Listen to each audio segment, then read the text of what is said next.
Before you begin, I invite you to subscribe to our YouTube channel.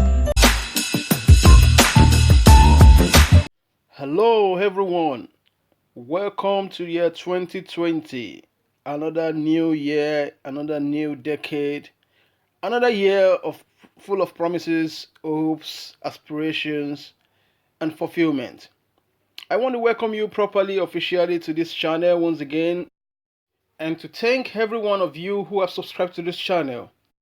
Those of you that used to like our posts, share our posts, I appreciate every one of you. And I pray that as you're supporting me in this channel, may God Almighty support you this year in all your endeavors. Thank you very much. So, let's get back to work. And the news for today says, Nigeria not in trouble, only owing $83 billion, FG says. The FG says Nigeria is not in trouble as a result of its debts.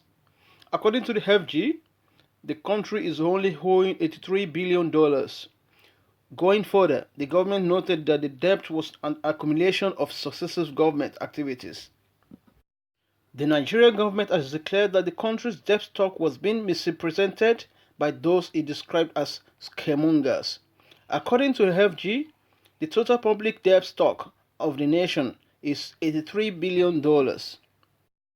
This was disclosed by the Minister of Information and Culture, Lai Mohammed, while addressing a press conference on Monday in Ikeja, Lagos State. Channels report that Mohammed said Nigeria is not in debt trouble as being circulated as nation is within a reasonable debt to its gross domestic product GDP ratio. Going further, the minister also explained that the debt was an accumulative of successive government activities. He added that the economic rate of the country was good.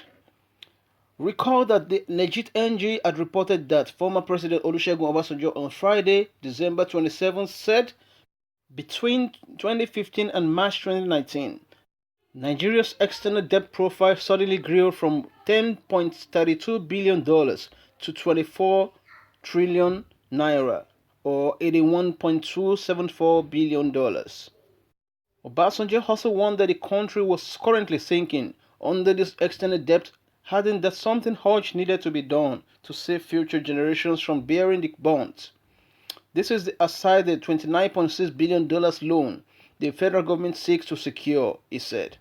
Obasanjo issued the warning concerning the effect of such massive borrowing when he spoke at an event, the Why I Am Alive campaign, organized by Nigerian pastor Hitua Higadolo in Lagos on Friday, December 27th. The former president, who governed the country between 1999 and 2007, shared his experience with borrowing as an individual and on behalf of the country. In the speech, he painted a gloomy future of Nigerians should its leaders not take a fresh look at their steps in relation to loans. So guys, you've just heard me read the news to your ears, and with my observation to the current state of Nigeria at the moment about the issues of loans, borrowings, it's so absurd the way our government are borrowing with less or nothing to show for it. Every time we go and borrow from China, from London, from the World Bank, and at the end of the day, you are using that money, those funds, you are using them to pay some salaries, some senators, some kind of $13 million naira per month. For what? What are they really doing? Even the countries borrowing you this money, their senators don't earn even 1/10 of what you pay your country senators. So it's very, very obvious that our country is established for some set of people, for the elites, to be precise. In a country where, it's very difficult for people to live above $5 per day, and you are servicing, you are giving your senators that kind of huge amount of money, and now somebody is coming out, even though we know they are all of the same caucus. When they are in power, they don't see anything bad in it, but the moment they are out of the power, then they begin to they turn to a sudden activist. They turn to begin to challenge the government in power. When they were there, what were they looking? What were they doing? That is a question too.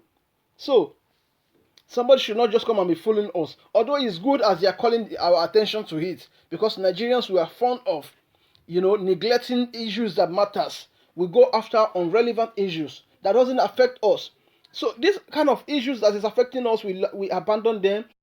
And many Nigerians are now concerned about celebrity lifestyles, what house they have just built, what car they are just buying, things that are not affected, things that will not affect their life positively. And this has to stop.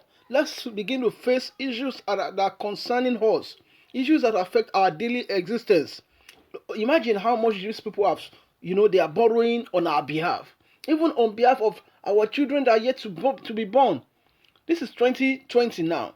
Now, the money that has been borrowed so far is about $83 billion. Do you know what $83 billion can do in a country like Nigeria if they utilize it well? I think in 2018 or thereabout, I saw a news about Saudi Arabia building an international standard hospital in Saudi Arabia with how much? Just $3 billion. $3 billion. And if you have to consider $3 billion to $83 billion, it means with $83 billion we're talking about here, Nigeria can have at least 20 international standard hospitals where, that will be fully equipped with international standard. But because our politicians, they are so greedy, they are so selfish, they don't want to do whatever will benefit the masses. All they are after is what will be of their own benefit. And sometimes they also fall victims of this their greediness. Somebody who is sick, a politician who is sick now, and before you have to be flown abroad, you don't know what can happen. If the sickness is critical on you, then anything can happen to you too.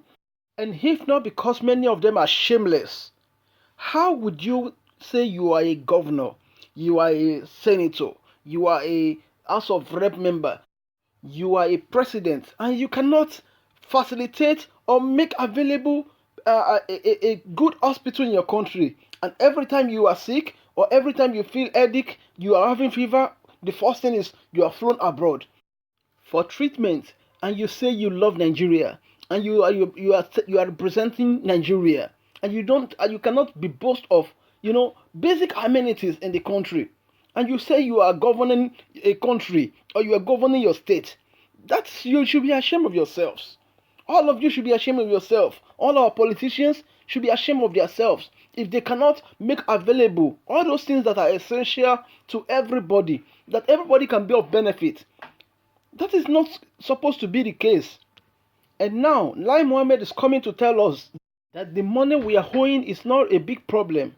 It is a big problem for the generation now and generation to come if care is not taken.